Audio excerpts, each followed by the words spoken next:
Women's Power to Heal Mother Earth. I am Maya Tiwari. Feminine and masculine principles. The lines have been made blurred. You've heard me talk to the mother wound.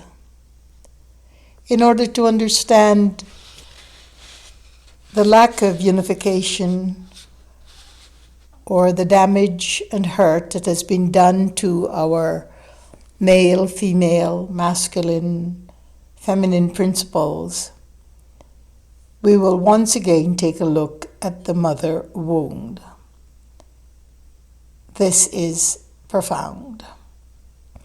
The mother wound is endemic in the entire planet from time unknown, while the moors of patriarchal power has had a profound and devastating impact on Mother Nature, her earth, ocean, and the entire environment between earth and sky, where every creature, human being on her living planet Earth is affected. We can trace the mother wound to the very origin and onset of life on Earth.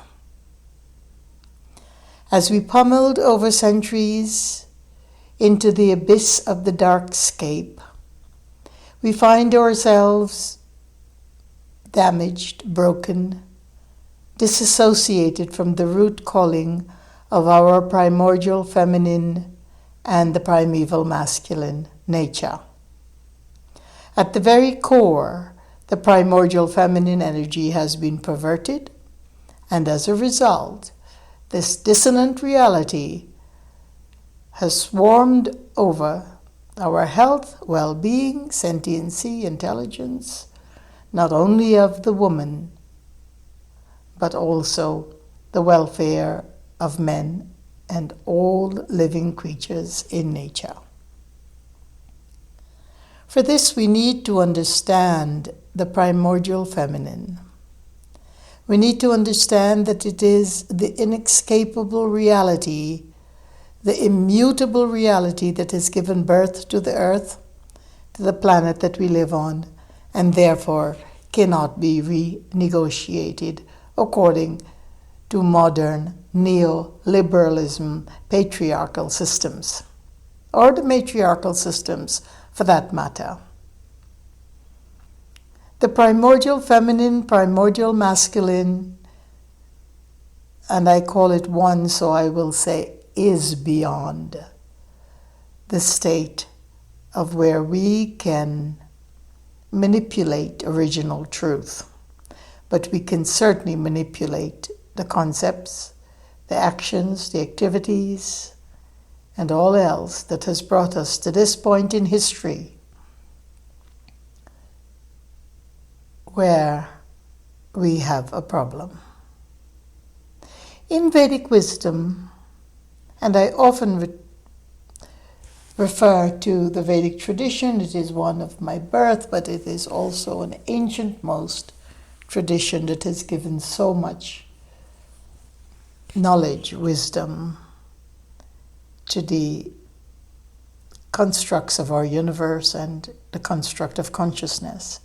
But in this tradition, the ancient Vedic tradition that is, the universal construct of consciousness is demonstrated through the unification of two principles as one, Shiva and Shakti, which represents masculine and feminine. What is brilliant in the analogy of the Ardha Nareshwari, which is an idol, but it's also the manifestation of the inseparable principles we're talking to. As an author, B.N. Ravesh, describes in his brilliant article, Ardha Nareshwara, Brain and Psychiatry, he says that the modern world has come to understand the concept of Ardha Nareshwara as it aspires to resolve the paradox of the opposite into a unity, not by negation, but through positive experiences in our lives. The matching of opposites produce the true rhythm of life. We really need to understand this because this is a very important imperative to where we must go as we head into our unknown future. The Shiva-Shakti principle, we can say Shiva masculine principle and Shakti feminine principle, is knitted carefully, meticulously into the threads of the network of universal consciousness. We cannot separate them. And in attempting to manifest actions that appear to be separate from this principle, we can contribute the massive destruction, disorder, disorientation, precisely to what we have done with this innate beauty, truth of life. This principle transcends the distinction between male and female. It takes us to the over-goddess-ship or the overlordship of the beyond gender. It takes us into the absolute reality, which in Sanskrit we call Brahman. It shows us the dynamic and the creative Shakti with the static Shiva. Without Shakti, there can be no manifestation because there can be no movement. Without Shiva, the consciousness remains dynamic but not pelted into manifestation. Shiva is formless. Shakti manifests all forms. And as one, they exist in the terrain of absolute purity. The unification, the union, the inseparable principle of consciousness.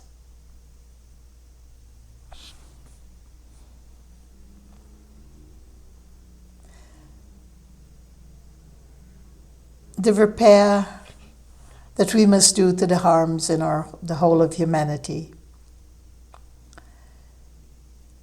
to bring back the unification of Shakti Shiva or Yin Yang. We must pay primary attention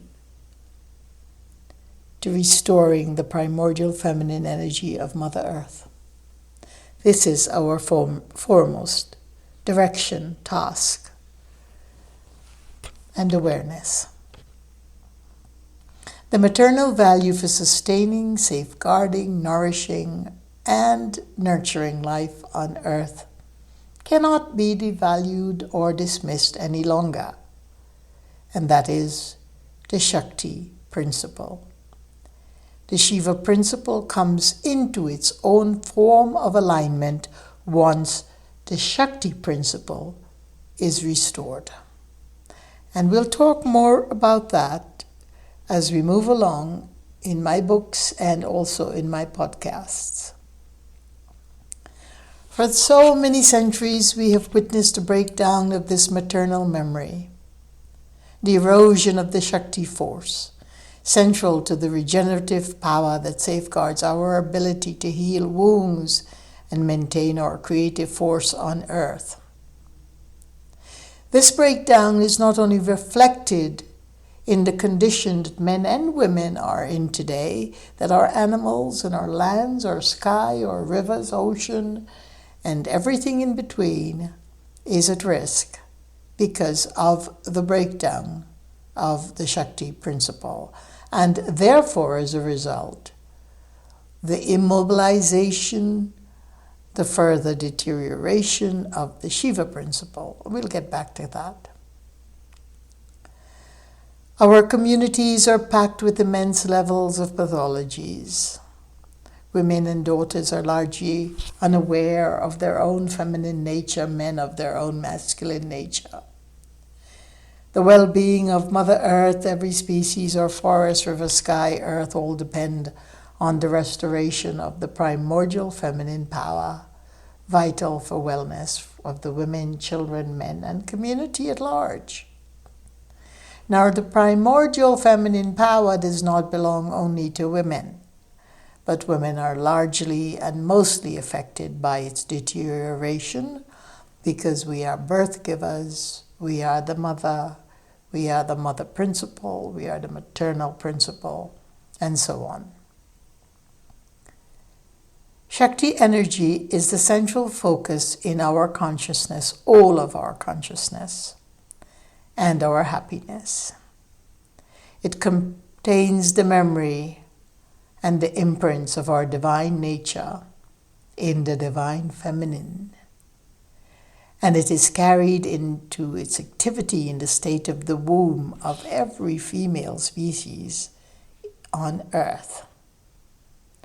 Much more than giving birth to the ability to heal, to nourish, to nurture, to gather food, to worship, to give birth to humanity through our work, ideas, art, creativity, music, dance, and so on, both genders are so involved. Through the power and the essential essence of Shakti, women are the direct emissaries of the divine feminine. And as such, we direct the understanding of our womb towards its divine function, which is to bring nurturance and healing to planet Earth.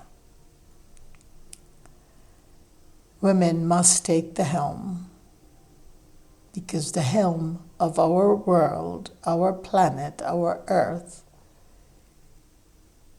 is led by the Shakti force.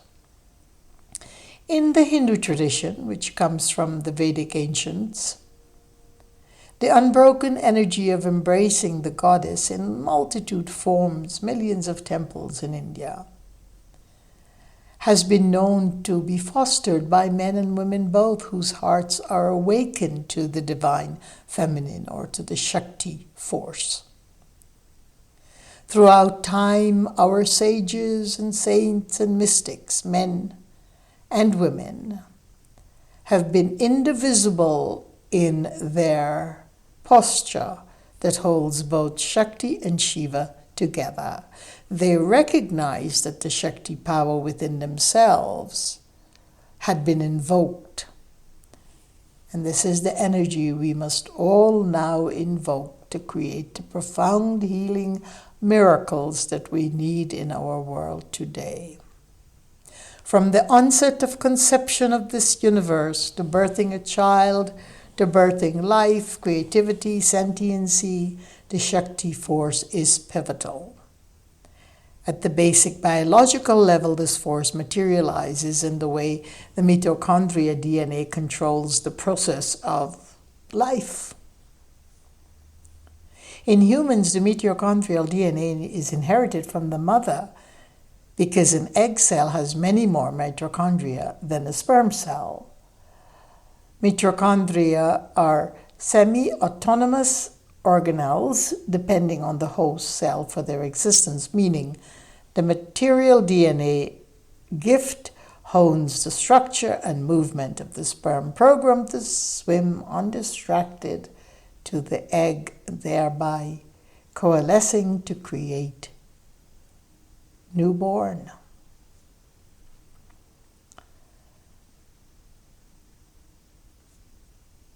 From the beginning of time, the Shakti force in women and nature have paid the price for humanity's thriving with its blood, tears, and guts. That is, until patriarchy began to rule supreme. Human societies weren't always male-dominated. This perennial switch occurred over many eons where wars, violence, defenders and usurpers of faith-based ideology proliferated. And what I mean to say here is that the breakaway from the maternal, from the devotion to the maternal, from the respect of the feminine, from the absolute grandeur of the maternal force, that deviation came when our masculine principles and energies became focused on wars, violence, domestication, the development of agriculture, development of technology.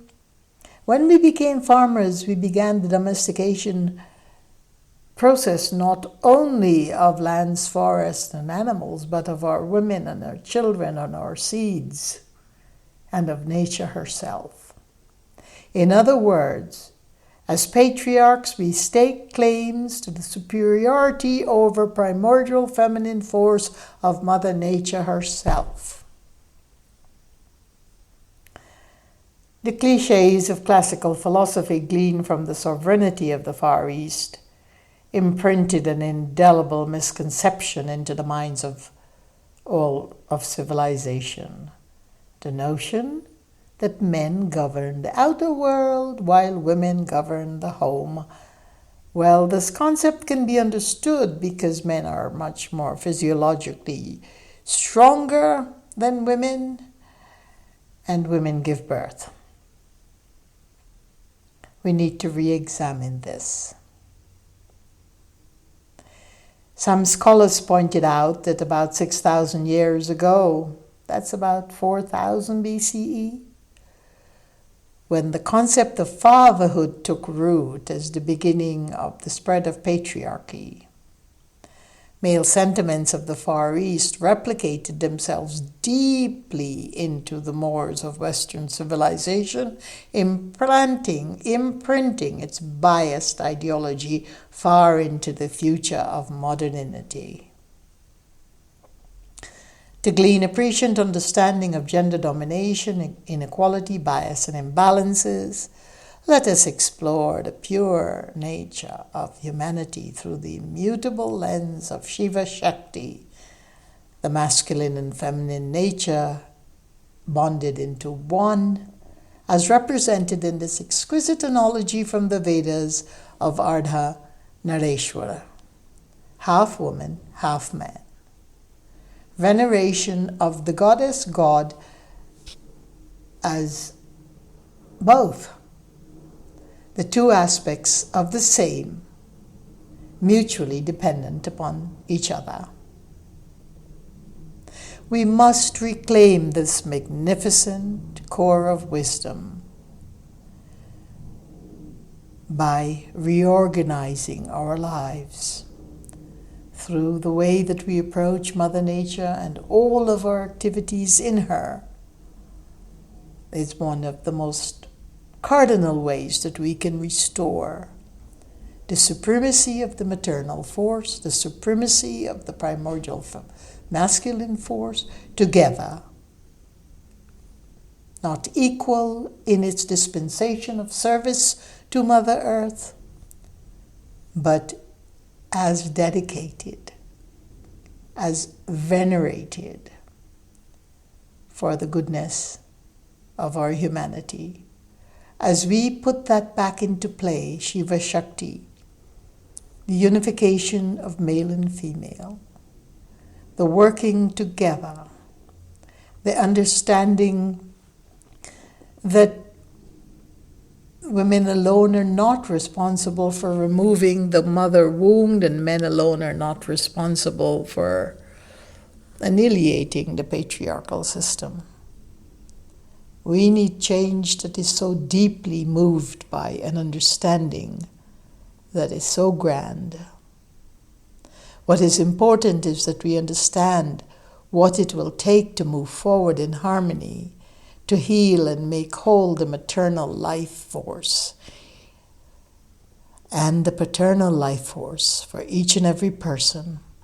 First, we must reclaim the feminine energy necessary to restore wholeness, love, joy within, because it is only the maternal force that can manifest consciousness.